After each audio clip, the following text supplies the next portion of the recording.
Hello my beautiful people, कैसे हैं आप सब लोग। आई होप आप सब लोग बड़े ही अच्छे से रह रहे होंगे और लाइफ की सभी ज़रूरी चीज़ें बड़े ही प्यार से कर रहे होंगे। सो इस पॉजिटिव से नोट पे शुरू करने जा रहे हैं आज की वीडियो का टॉपिक है मीन राशि यानी कि पाइसेस पीपल का कैसा रहने वाला है नवंबर 2024।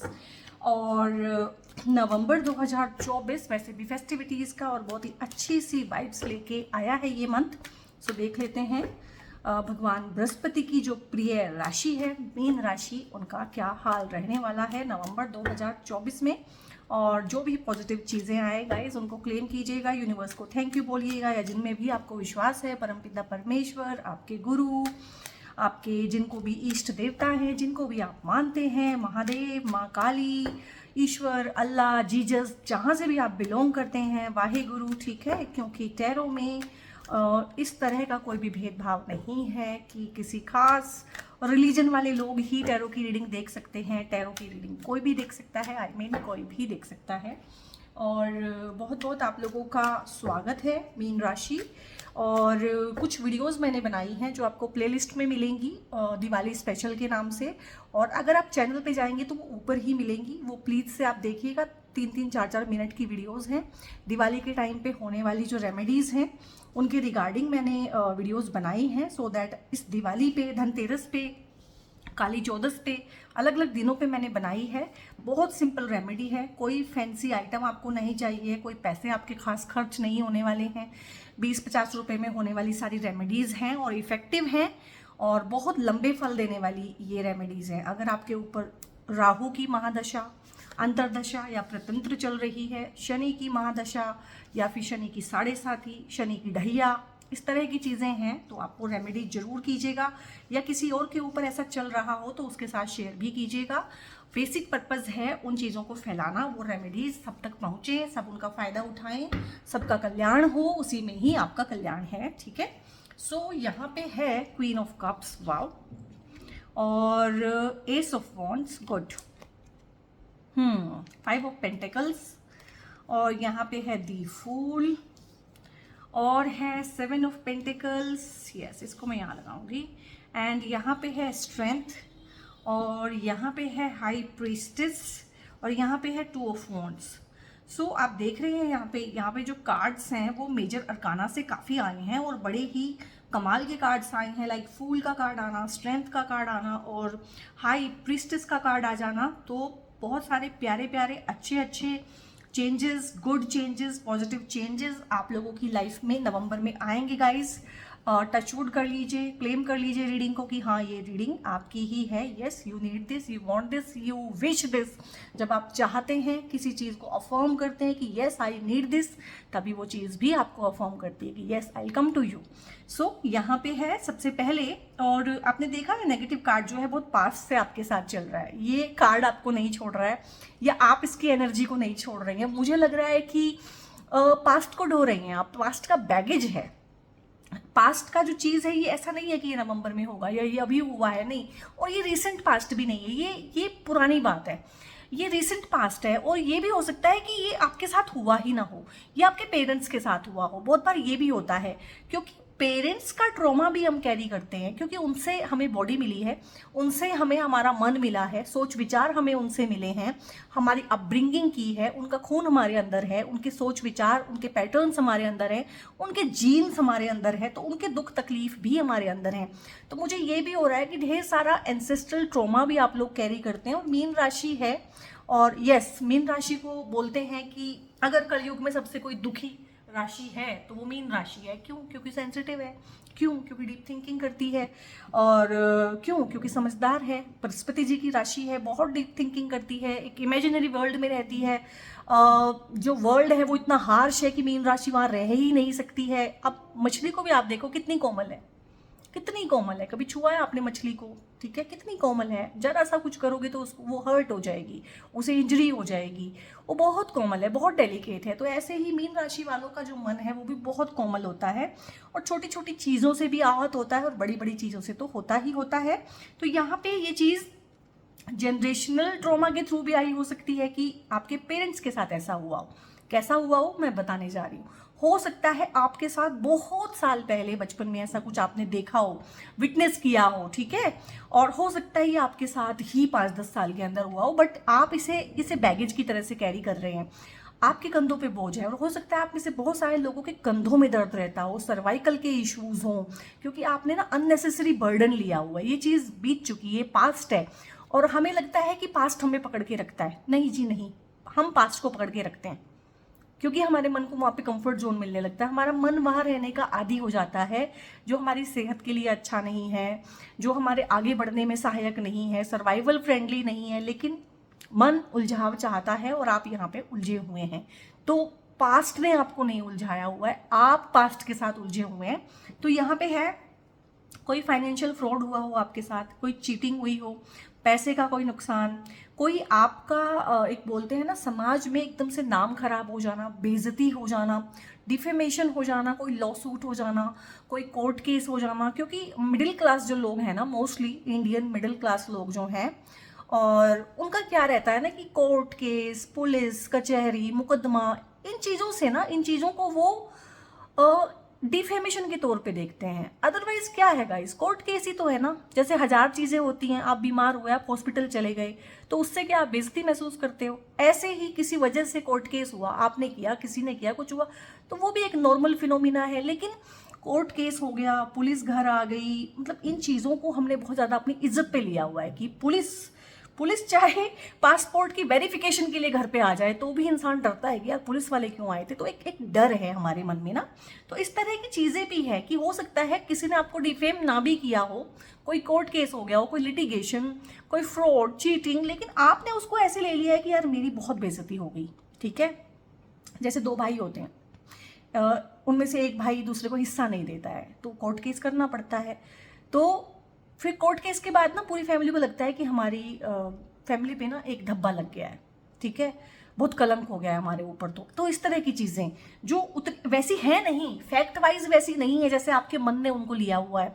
और यहाँ से बहुत ज़्यादा आ रहा है कि हो सकता है आपके पेरेंट्स ने इस तरह से सफ़र किया हो सकता है आप ही इस तरह से सफ़र कर रहे हो कि जिसे बोलते हैं कि अपना हिस्सा पूरा ना मिलना, किसी प्रॉपर्टी में अपना हिस्सा पूरा ना मिलना, अपने हिस्से की इज्जत ना मिलना, अपने हिस्से का जो भी है, या घर से कोई निकाल दे, घर पे कोई कब्जा कर ले, आपकी किसी चीज़ पे कोई कब्जा कर ले, ठीक है, और आपको बाहर का रास्ता दिखा दे, कोई थर्ड पार्टी रिलेशन में आ जाए, आपको बाहर का रास्ता दिखा दे, डिवोर्स, सेपरेशन, जो हो सकता है बहुत साल पहले हुए हों, या फिर आपके पेरेंट्स के डिवोर्स और सेपरेशन हुए हों, लेकिन उनको आप कैरी करते हैं। अब इस कार्ड को मैंने जरूरी था, ठीक है, क्योंकि एक ही नेगेटिव कार्ड था, कि इसको मैं ज़रूरी था कि एक्सप्लेन करूं, सो दैट आपको ना एकदम से आंखें खुली होंगी ये सुनने के बाद कि हाँ यार मैंने कभी ध्यान तो नहीं दिया, लेकिन वाकई में मैं इस तरह की चीज़ कैरी करता हूँ कि मेरे पेरेंट्स के साथ कभी हुई थी और वो उससे बड़े हर्ट थे, और उस हर्ट को, उस बैगेज को, उस भार को मैं आज तक बहुत कैरी करता हूँ। क्योंकि आज तक मैंने जितनी भी रीडिंग की है, ये कार्ड ने मुझे कभी नहीं बताया ऐसा कि ये पेरेंट्स का बैगेज भी हो सकता है। तो ऐसे कार्ड्स ना अपनी एनर्जी अपने आप बताते हैं कि यहाँ पे इस जगह पे, इस पर्टिकुलर जगह पे कार्ड क्या कहना चाहता है। यहाँ पे इसके बाद जो है पैसे को लेके ना आपके मन में, उसके बाद ये सब जो हुआ, हो सकता है ये बचपन में हुआ हो, आपके पेरेंट्स के आपने देखा हो, या आपके साथ बहुत पहले हुआ हो कि चीटिंग हुई है, फ्रॉड हुआ है, कोई पैसे को लेके ना किसी ने पैसे मार लिए हैं, आपका विश्वास तोड़ दिया है, पार्टनरशिप में धोखा मिल जाना, चाहे वो लव रिलेशनशिप की पार्टनरशिप है, ठीक है, पार्टनरशिप टूट जाना, चाहे वो बिजनेस पार्टनरशिप है, उसमें धोखा हो जाना या टूट जाना, खत्म हो जाना, ठीक है। तो उसके बाद ना एक हमेशा के लिए डाउटफुल ही रह गए हैं आपको बहुत डाउट रहता है, सेल्फ डाउट बहुत रहता है, अपनी कैपेबिलिटीज पे डाउट रहता है, कंफ्यूजन रहता है, कॉन्फिडेंट फील नहीं कर पाते हैं, ठीक है। जो इंसान कंफ्यूज रहेगा वो कॉन्फिडेंट नहीं रहेगा, क्योंकि आप कैपेबल हैं, कैपेसिटी पूरी है, 7 पेंटिकल्स है, आपने पूरी हिम्मत की है, अपनी मेहनत की है इस सब के बाद। लेकिन वो एक जो धक्का है ना, वो एक जो शॉक है आपकी साइकी पे लगा हुआ, वो हमेशा आपको डाउट में रखता है कि दोबारा तो ऐसा नहीं हो जाएगा। रिलेशनशिप में भी जब आप नई रिलेशनशिप कोई शुरू करते हैं, दोस्ती या नई कोई हाई हेलो शुरू होती है, तो सबसे पहले डाउट आता है, इसका अंजाम भी पहले वाले की तरह तो नहीं होगा, ये भी तो पहले वाले की तरह धोखा नहीं करेगा मेरे साथ या करेगी मेरे साथ, इस तरह की चीज़ें आती हैं, ठीक है। कोई पार्टनरशिप करने को बोले या पैसे का कहीं भी डीलिंग हो, लेन देन हो, तो मन में रहता है मेरा पैसा डूब तो नहीं जाएगा, इस तरह की फीलिंग है। और फाइनेंशियल इनसिक्योरिटी है कि कल क्या होगा, कल कुछ बुरा तो नहीं हो जाएगा, कल ऐसे तो नहीं हो जाएगा, कल वैसे तो नहीं हो जाएगा। तो एक तरह से ये सब आप लोगों की साइकी के बारे में बताता है। इसका कोई कनेक्शन नवंबर से नहीं है, लेकिन जब रीडिंग आती है तो कार्ड हर तरह की एनर्जी को पिक करते हैं। नवंबर तो इतना अच्छा है कि आप एक बिल्कुल ही नई शुरुआत कर रहे हैं। नवंबर तो इतना अच्छा आप लोगों के लिए लेके आया है कि एक बहुत न्यू बिगनिंग, नई शुरुआत, और कहीं ना कहीं भगवान की मेहरबानी भी है इसमें। इसमें डिवाइन विल भी है, ग्रेस है, ग्रेस के साथ चीज़ें होंगी। ग्रेस क्या होती है? जिसके लिए आपको एफर्ट्स नहीं करने पड़ते। बहुत बार क्या होता है, हम बहुत एफर्ट्स करते हैं लेकिन चीज़ सिरे नहीं चढ़ती है, और बहुत बार क्या होता है कि हम एफर्ट भी नहीं कर रहे होते हैं, चीज़ें हो रही होती हैं, बस हम जरा सा कुछ करते हैं, चीज़ें हो जाती हैं। तो नवंबर का महीना गाइस यही है, एस ऑफ वॉन्ड्स के साथ। और ये रिलेशनशिप के मैटर में भी हो सकता है कि रिलेशनशिप जो है ना, आप उसके लिए रेडी भी नहीं है, आप ट्राई भी नहीं कर रहे हैं, लेकिन ऐसे ही बैठे बिठाए कोई आपकी लाइफ में आ जाए, आपकी शादी का कोई रिश्ता ऐसा आ जाए कि आपको भी बहुत अपील करे कि हाँ यार ठीक है, ओके। हालांकि आप सोच नहीं रहे थे, हालांकि घर वालों का भी ऐसा कोई अभी नहीं था कि हाँ इसकी शादी अभी करनी ही करनी है। तो शादियाँ, नए relationship, new beginning, new partnership, new ventures में इन्वेस्ट करना और नए लोगों पे विश्वास करना, बेसिकली ट्रस्ट करना, और ये अच्छे ही लोग आपकी लाइफ में आएंगे, क्योंकि यहाँ पे ना भगवान अपने हाथ से आपको कोई चीज़ दे रहा है। कोई ना कोई चीज़ ना नवंबर में आपको ऐसी दी जाएगी जो आप डिजर्व भी नहीं करते हैं, जो आपके दिलो दिमाग में भी नहीं है, जिसकी आपको इच्छा भी नहीं हुई, आपको कभी रहा ही नहीं, उसका ध्यान ही नहीं रहा कि इस तरह का भी मुझे कुछ चाहिए, लेकिन उस तरह की चीज़ आपको मिलेगी। और आपका जो कन्फ्यूज़न रहा है ना, क्योंकि मैंने बोला सेल्फ डाउट है, कन्फ्यूज़न है, जो कन्फ्यूज़न रहा है आपको हमेशा, वो भी दूर होगा। कन्फ्यूजन यहाँ भी साफ साफ दिख रहा है। अगर यहाँ पे है सेल्फ डाउट, इनसिक्योरिटी, तो यहाँ पे है कन्फ्यूजन, लेकिन उसमें से आप बाहर निकलेंगे, क्योंकि यहाँ पे एस ऑफ वॉन्ड्स भी आया है। यहाँ टू वॉन्ड्स यही दिखाते हैं कि दो इच्छाएं, दो डिसीजन मेकिंग चीज़ें कि ये करूँ कि ना करूँ। जैसे ये भी हो सकता है कि शादी की उम्र हो गई है लेकिन अभी करूँ कि ना करूँ, अरेंज मैरिज ही कर लूँ, या किसी से प्यार होने का वेट करूँ, या अपने मन की करूँ, या पेरेंट्स की बात मान लूँ, मैं बाहर जाऊँ, दूर जाके जॉब करूँ, ठीक है, मैं पार्टनरशिप में काम करूँ, या मैं अभी जॉब का एक्सपीरियंस लूँ, या मैं कुछ अपना स्टार्टअप शुरू करूँ। तो ढेर सारे कन्फ्यूज़न है यहाँ पे। अभी एजुकेशन को कंटिन्यू करूँ, या फिर घर की हालत को देखते हुए अभी 1-2 साल बीच में जॉब करूँ सो दैट पेरेंट्स को सपोर्ट कर पाऊँ। तो ढेर सारा कन्फ्यूज़न है, लेकिन कंस्ट्रक्टिव कन्फ्यूज़न होता है। ये 2 ऑफ सोर्ड्स जैसा कन्फ्यूज़न नहीं है, 2 ऑफ वॉन्ड्स कन्फ्यूज़न कंस्ट्रक्टिव होता है, क्योंकि कोई भी दो डिसीजन के बीच में आपको सोचना तो पड़ता है। तो ये कंस्ट्रक्टिव थिंकिंग है, डिस्ट्रक्टिव थिंकिंग नहीं है कि आपका टाइम और एनर्जी वेस्ट हो रहा है। आप एक अच्छे डिसीजन पे ही पहुंचेंगे। 2 वॉन्ड से आप सिंगल वॉन्ड पे आ गए हैं, यानी कि दो चीज़ों के बीच में अगर आप भटके हुए हैं, कॉन्फ्लिक्टेड हैं और अटके हुए हैं, तो इसमें से आप बाहर निकलेंगे एस ऑफ वॉन्ड्स की एनर्जी के थ्रू। यहाँ पे ये चीज़ पक्की है। और बहुत सारे मैटर्स ऐसे होंगे आपकी लाइफ में, ढेर सारी चीज़ें भी ऐसी हो सकती हैं नवंबर में कि आपको थोड़ा सा ना स्ट्रॉन्ग बन के पेश आना पड़े। कुछ इस तरह की चीज़ें हैं जो आपकी स्ट्रेंथ को टेस्ट करेंगी, पेशेंस को टेस्ट नहीं करेंगी, स्ट्रेंथ को टेस्ट करेंगी। क्यों?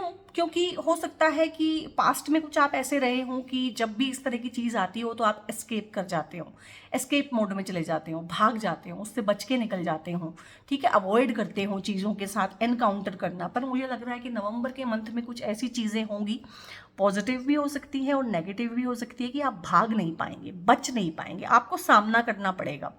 चाहे वो चैलेंजिंग लोग हैं, टॉक्सिक लोग हैं, चाहे वो चैलेंजिंग रिलेशनशिप हैं, चाहे वो जॉब की चैलेंजिंग सिचुएशन है, चाहे वो फ्रेंड सर्कल चैलेंजिंग हो गया, चाहे जो भी है, और जहाँ भी आप हैं, क्योंकि हर किसी का नीश डिफरेंट है, ठीक है। अगर आप हाउसवाइफ हैं तो आपका जो नीश है आपका घर ही होता है, आपके रिश्ते, आपके 4-5 रिश्ते मोस्टली वहाँ पे कुछ हो सकता है। अगर आप जॉब भी करती हैं साथ में, तो जॉब और घर 2 चीज़ें हो जाती हैं। आदमियों के लिए मोस्टली जॉब में रहते हैं इस तरह के चैलेंजेस, घर में भी हो जाते हैं नो डाउट। तो कुछ लोगों के लिए एक चीज़ में है, कुछ लोग जो ज़्यादा ही खुशकिस्मत है उनके लिए दोनों जगह है, कि कुछ मुश्किल हालात से आप गुजरेंगे और उसमें से आप निकल जाएंगे थ्रू स्ट्रेंथ, बट आपको स्ट्रॉन्ग बनना पड़ेगा। जो लोग आपके सिर पे डांस करते हैं ना, हो सकता है बहुत सालों से कुछ लोग आपके सिर पे डांस करते हों, ठीक है। डांस करने का शौक है तो अपने घर में करो, किसी के सिर पे डांस करने की ज़रूरत नहीं है। तो जो लोग आपके सिर पे तांडव करते हैं ना, तो उनको मुंह तोड़ जवाब देने का टाइम आ गया है, और आप देंगे। यहाँ पे 8 नंबर का कार्ड है, स्ट्रेंथ का कार्ड है। ये लेडी है, देखने में कैसी रानी जैसी लग रही है, ग्रेसफुल है, लेकिन कितनी फियर्स है, कोई मान सकता है इसकी शक्ल को देख के कि ये यहाँ पे शेर का मुंह बंद कर रही है। तो ये ही बनना है आपको भी। नवंबर में कुछ तो ऐसा होगा चैलेंजिंग, हो सकता है उसके बाद चीज़ें आपके फेवर में जाएं, और ये आपकी एनर्जी है, चाहे आप जेंट्स हैं चाहे आप लेडी हैं, क्योंकि मीन राशि है ना basically nurturing, caring, loving, emotion से भरपूर, इमोशनल, क्रिएटिव, इंट्यूटिव, इस तरह के लोग होते हैं। यही इस कार्ड की भी जिसे बोलते हैं वाइब है, वाइब्रेशन है। और जो लेडीज़ ना अभी चाहती हैं कि माँ बने, मदरहुड में जाएं, या जो पेरेंट्स हैं जो चाहते हैं कि आप घर में एक नन्हा मुन्ना मेहमान आना चाहिए, तो उसके भी आने की बहुत बहुत उम्मीद है कि आपको नवंबर में गुड न्यूज़ मिले। क्योंकि देखो बच्चे ही बच्चे हैं, यहाँ पे नीचे भी बच्चा, ऊपर भी बच्चे हैं। तो बच्चे basically prosperity, success, growth, intuition का आपका बढ़ जाना, ठीक है, और आपका विजडम बढ़ जाना, आपको मतलब इमोशनल इंटेलिजेंस आ जाना। और ये या तो ये आपकी एनर्जी है, या हो सकता है इस तरह की कोई लेडी आपको सपोर्ट भी करे, या आपकी मदर इन लॉ, बड़ी सिस्टर, लेडी बॉस, ठीक है, या आस पड़ोस की, मोहल्ले की कोई आंटी, जो भी कोई रिश्तेदार जो आपको प्यार करते हों। तो इस तरह की कोई फेमिनिन एनर्जी आपको सपोर्ट देगी, और इनके सपोर्ट से भी आपके काम बनेंगे, ठीक है। आपको इनका आशीर्वाद मिल सकता है, आपको इनसे गिफ्ट मिल सकते हैं, आपको इनसे कोई ऐसी ना सलाह मिल जाती है बहुत बार जो सोने चांदी और हीरे जवाहरात से बहुत बड़ी होती है। मुझे लाइफ में खुद बहुत बार ऐसे ऐसे लोगों से सलाह मिली है जो मुझे सलाह दे भी नहीं रहे थे, जो मुझसे बात कर भी नहीं रहे थे, बाय चांस मैंने उनकी बात सुन ली। मैं सही टाइम पे सही जगह पे थी, और सही टाइम पे उन्होंने वो बात कही, मेरे कानों में पड़ी, और मैंने अमल किया, और उसके बाद मेरी लाइफ बिल्कुल बदल गई। तो सलाह जो है ना, सही टाइम पे दी हुई सही सलाह इस दुनिया में सबसे ज़्यादा कीमती होती है। और आपको पता ही होगा इस दुनिया में सबसे ज़्यादा दी जाने वाली चीज़ क्या है? सलाह। और सबसे कम ली जाने वाली चीज़ क्या है? सलाह। तो यहाँ पे कार्ड आया है द फूल का, 0 नंबर कार्ड है। तो एक हैवी कार्मिक साइकिल, जो मैंने बोला है कि आप में से बहुत सारे लोग ना शौक में आ जाएंगे, एकदम से चौंकेंगे जब इस कार्ड को सुनेंगे ना, जो मैंने इसको एक्सप्लेन किया है। ऑलमोस्ट 5-6 मिनट लगातार मैंने इसको एक्सप्लेन किया है। आप शौक में आ जाएंगे कि यार जो मैं इतना परेशान सा, इतना दुखी सा था इतने सालों से, अरे ये मेरे साथ तो ऐसा कुछ हुआ ही नहीं, ये तो मैं अपने पेरेंट्स का बैगेज कैरी कर रहा हूँ, ठीक है। पेरेंट्स का जो घर है वो हमें मिलता है, तो पेरेंट्स की जो प्रॉब्लम है वो भी हमें ही मिलेगी। और हाँ, मैं ना कल एक वीडियो देख रही थी, उसमें ना किसी ने बोला कि मरे हुए लोगों की ना ये 3 चीज़ इस्तेमाल नहीं करनी चाहिए। उसमें थे कि कपड़े इस्तेमाल नहीं करने चाहिए, ठीक है, ये तो मोटा मोटा सभी को पता है कि कपड़े इस्तेमाल नहीं करने चाहिए। लेकिन आप सस्ते कपड़े तो दे देते हो, जो बहुत महंगी महंगी साड़ियाँ होती हैं, बहुत बार सिल्क की साड़ियाँ, वो आप नहीं देते हो, आप यूज़ कर लेते हो, ठीक है। दूसरी चीज़ में बताई हुई थी कि उनके गहने यूज़ नहीं करने चाहिए। बताओ मुझे इस दुनिया में कौन है जो मरने के बाद गहने दे देगा? सोना जो इस टाइम पे इतना महंगा है, चलो कुछ लोग हो सकता है उसको भी बेच देते हो, पैसा ले लेते हो उसके बदले में।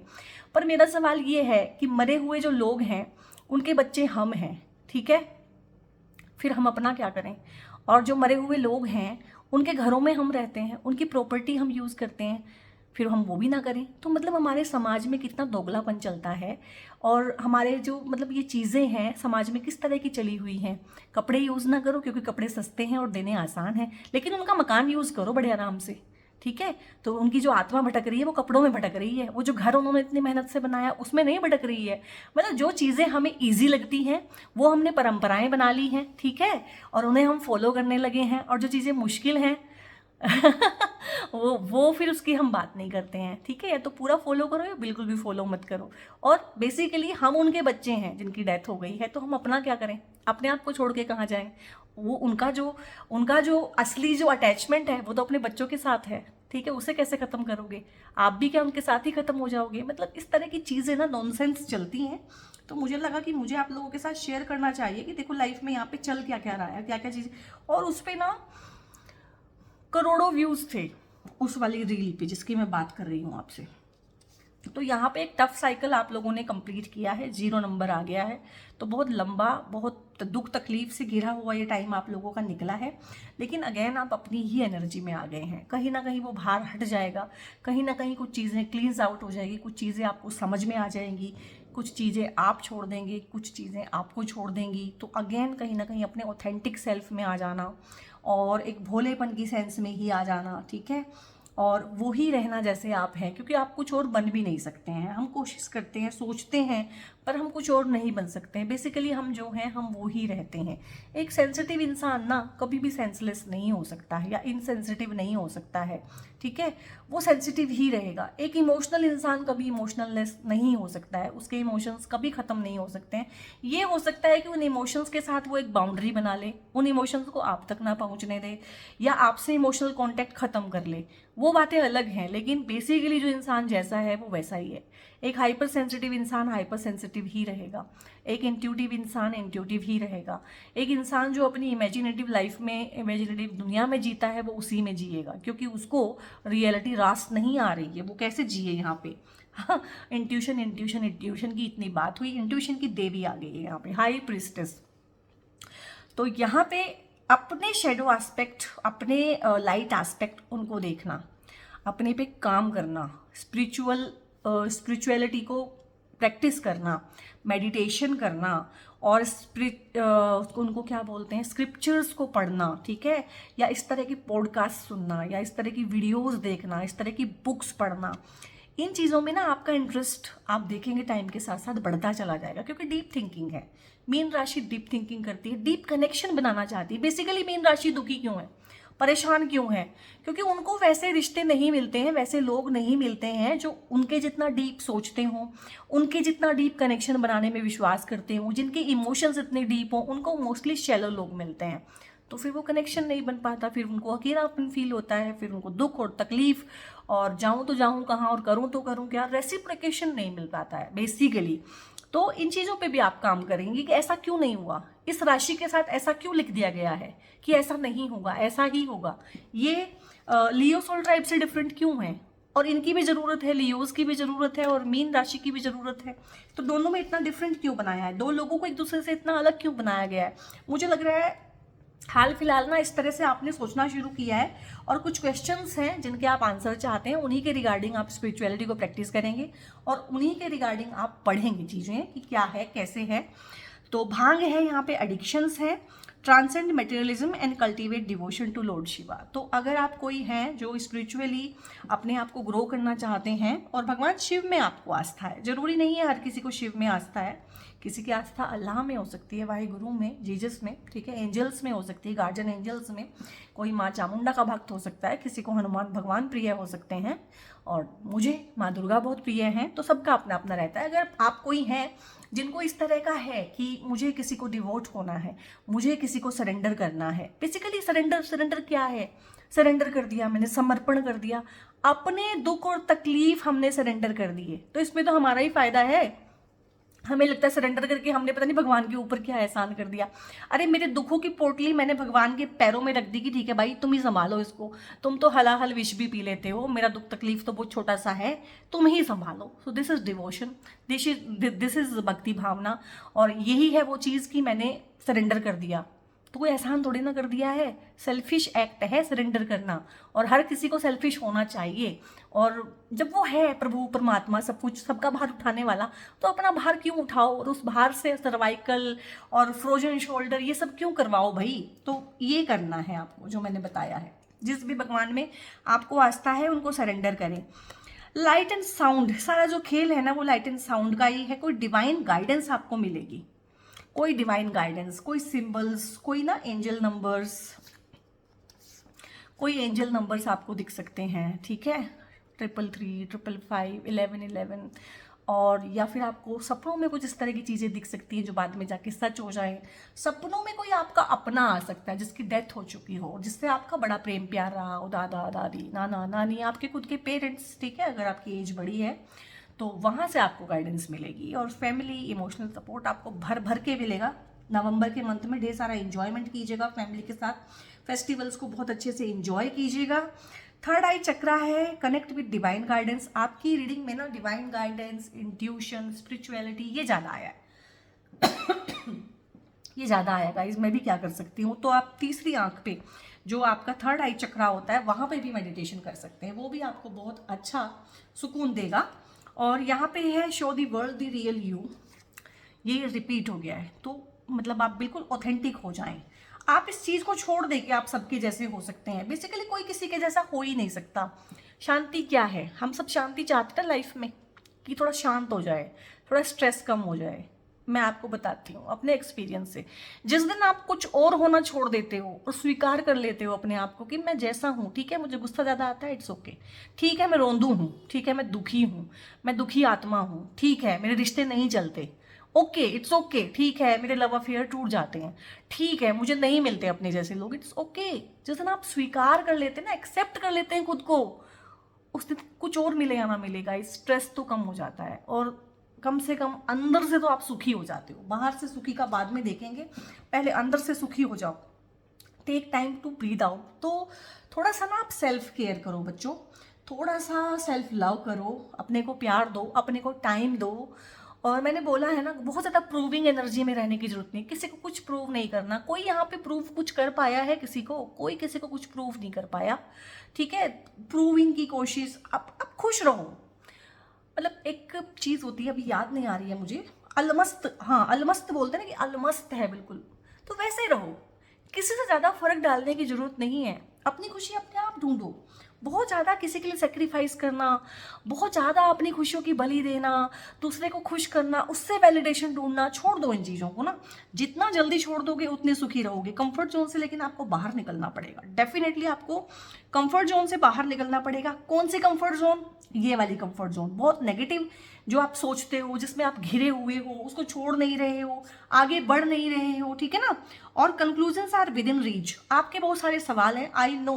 डीप थिंकर्स जो होते हैं लाइफ में, वो सबसे ज़्यादा परेशान अपने सवालों से होते हैं। एक टाइम था लाइफ में जब मेरी ये हालत थी कि भगवान तुझे मुझे आज उठाना है तो उठा ले, लेकिन मेरे सवालों का जवाब दे दे। तो बताओ, क्या मुझे मेरे सवालों के जवाब मिल गए? नहीं, पर मेरे सवाल ख़त्म हो गए। अब मेरे कोई सवाल नहीं है, मेरे अंदर वो होता ही नहीं है कि मुझे सवाल, मेरे कोई सवाल है उनके जवाब दो, ठीक है। वो चीज़ ख़त्म हो गई। और एक टाइम पे वो सवाल इतने इंपॉर्टेंट थे कि मुझे था कि मुझे आज ही तुम्हें उठाना है ना, आज ही उठा ले, लेकिन मेरे सवालों के जवाब देते, और आज तक नहीं मिले, और अब मैं पूछती भी नहीं हूँ। सो अनलाइकली है, किसी एक चीज़ का आंसर अनलाइकली है कि होना बहुत मुश्किल है। हो सकता है पूरी रीडिंग में आपने पूरा मन लगाया हो इस चीज़ पे, कोई भाव रहा हो आपके मन में कि ये चीज़ का आंसर मुझे चाहिए होगा कि नहीं होगा। सो अनलाइकली है कि बहुत बहुत मुश्किल है, ऐसा होने की संभावना वही है ना कि 10,000 में से कोई एक है। और अगर हो भी गया ना जो आप चाहते हैं, अगर आप यस में चाहते हैं उसका जवाब, तो आपको वैसी खुशी नहीं मिलेगी जैसा आप सोच रहे हैं। तो मेरा सजेशन है कि आगे बढ़ें, और सिचुएशन जो भी आपकी है, जहाँ भी है, पैसे के रिगार्डिंग है, हेल्थ के रिगार्डिंग है, रिलेशनशिप के रिगार्डिंग है, वो डेफिनेटली इंप्रूव होएगी नवंबर के मंथ में। कॉम्प्रोमाइज़ करना पड़ सकता है, कॉम्प्रोमाइज़ की एनर्जी आई है। और कॉम्प्रोमाइज़ देखो ना यहाँ पे बैलेंस, ये तराजू के दोनों पलड़े बिल्कुल साथ हैं, ठीक है। कोई आपसे माफ़ी मांग सकता है, किसी से आपको माफ़ी मांगनी पड़ सकती है। मन का मैल हो सकता है कोई अपने निकाले तो आपको भी निकालना पड़ सकता है। मतलब अनबायस्ड वे में ना, और बिना सामने वाले पे एहसान किए, और बिना सामने वाले के एहसान में दबे बिना, ठीक है ना। कॉम्प्रोमाइज़ करना है दोनों की खुशी के लिए, अपना फ़ायदा देखते हुए, और लेट गो करना है। पुरानी चीज़ों को लेट गो कर जाना है। उनमें से निकलने का यही एक तरीका है कि लेट गो कर जाओ, क्योंकि अब वो पास्ट में हो चुकी हैं, वो घटनाएं घट चुकी हैं, उनको अनडन नहीं किया जा सकता, ठीक है। सो पाइसेस सोल ट्राइब, ये थी आपकी रीडिंग। इसको क्लेम करना है, यूनिवर्स को थैंक यू बोलना है, जिसको भी आप मानते हैं उनको अपना ग्रेटिट्यूड शो करना है, इसको क्लेम करना है, अपनी विश बतानी है कि क्या विश है, ठीक है। और इसको शेयर करना है बाकियों के साथ, क्योंकि रीडिंग्स जो होती हैं, बहुत बार कोई छोटी सी चीज़ होती है जो किसी के बहुत काम आ जाती है और लाइफ को उसकी बिल्कुल ही ट्रांसफॉर्म कर देती है। तो इसको शेयर भी करना है। बेल आइकन आप प्रेस कर लीजिएगा। चैनल पे अगर पहली बार विजिट किया है और यहाँ तक वीडियो को देख रहे हैं तो सब्सक्राइब बहुत ज़रूर से कर लीजिएगा, क्योंकि बहुत ही अच्छी अच्छी टैरो की वीडियोस बहुत ही अच्छे टॉपिक्स पे 2025 के रिगार्डिंग मैंने इसके बाद बनानी शुरू कर देनी है, क्योंकि सीरीज़ की ये आखिरी रीडिंग है। और गाइस, मैंने ना ऐसे कर लिया है कि जो ज़ोडियक है उनको मैं एरीज से शुरू करके पाइसेस, जो भी उनका ऑर्डर है, नेचुरल ऑर्डर जो है, उसी ऑर्डर में बना रही हूँ। तो अगर एक्वेरियस हो चुकी है तो सीधी सी बात है कि उसके बाद पाइसेस ही आएगी। अगर एरीज बनी है तो उसके बाद टॉरस ही आएगी, ठीक है। तो उसमें मैंने वो खत्म ही कर दिया है कि उनकी बना दी है, हमारी नहीं बनाई, हमारी बनाओ प्लीज़। तो वो बारी बारी 1 to 12 जोडियक हैं, जैसे उनका ऑर्डर है वैसे वैसे मैं उसको बनाती रहूँगी। सो बहुत बहुत अपना ध्यान रखिए. God bless you all and thank you very much.